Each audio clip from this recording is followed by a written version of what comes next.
Hello everybody, the Lawn Gnome is here. Show them some fireworks.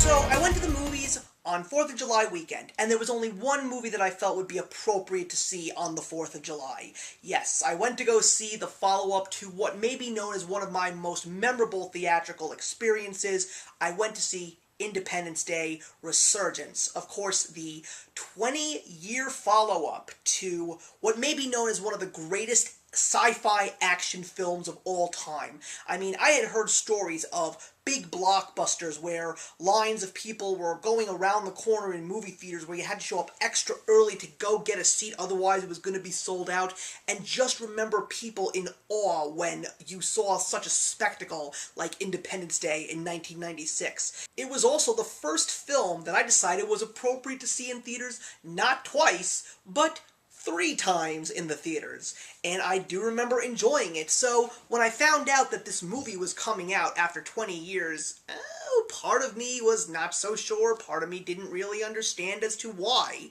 because when I did watch that movie numerous times after its theatrical release, the first Independence Day really didn't turn out to be as great as time went by. It's actually a movie I don't even own on DVD, yet sometimes I don't even understand why.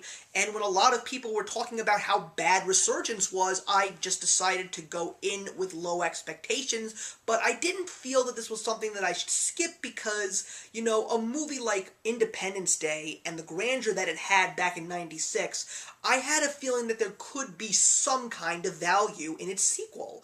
And crazily enough, this movie is not as bad as I thought it was going to be. One of the things that I really appreciated about this movie was the fact that it went from a cheesy, in-your-face action movie to a true science fiction movie. There's a lot of technical jargon, a lot of science fiction elements that you see in traditional science fiction films that, to me, were pretty good in terms of expanding the story. It wasn't just aliens come, aliens blow things up, humans fight back. There was actually a story to the aliens. There's actually a possible clue to their race's downfall. There was the fact that the humans were being observed by other life forms in the universe. So I really appreciated the fact that they added to that. The CGI and seeing Earth after the alien attack was also a real visual spectacle. I really appreciated the way that the world banded together, used the alien technologies to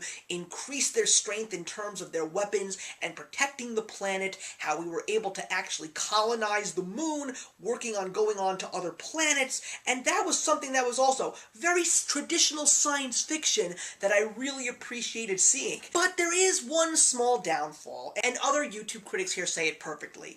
The movie does lack a lot of heart, and the acting is really not the greatest. Granted, it is quite nice to see that they got Jeff Goldblum and Bill Pullman, Vivica Fox, and Judd Hirsch. They all came back, but I really didn't appreciate the younger people, although I will say that this may be the best performance that I saw from Liam Hemsworth? Maybe? I'm not sure. For some strange reason, I found his character of Jake very entertaining, and I kind of really felt that he was quite charismatic. But everybody else, not so much. And we all know the 2 words that are truly destroying this movie, and that is Will Smith. I don't know why it took Roland Emmerich such a long time to make this movie a reality, because Will Smith really was the heart and soul of the first one, and I feel that if he actually was in this movie, it would have been a lot better. But it's not bad. I actually enjoyed myself while watching this movie, even though there were some really dull points and some of the acting was pretty bland.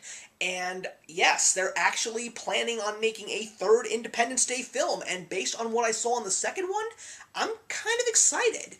And crazily enough, this is a movie that I would not mind seeing again, but will I buy this on DVD? Well, I'll give it to you guys straight. If I do in fact get the first one, I'm gonna get the second one, because they actually do go hand in hand. And it may not be the most valiant of efforts, it may not be one of the strongest movies of the summer, but you know something? I have to say that I felt that I had gotten my money's worth and was somewhat satisfied. And if you like the Independence Day movie and you just don't want to listen to what the critics have to say, go in with some lower expectations. Don't expect a grander sequel than its predecessor, and I think you may actually have a good time. I'm going to be giving Independence Day Resurgence 2 out of 4. So thank you very much for watching, everybody. It's always a pleasure to talk to you guys about movies. Put your comments in the box below and let's have a discussion about Independence Day Resurgence. And I'll see you in the next one. Actions speak louder than words.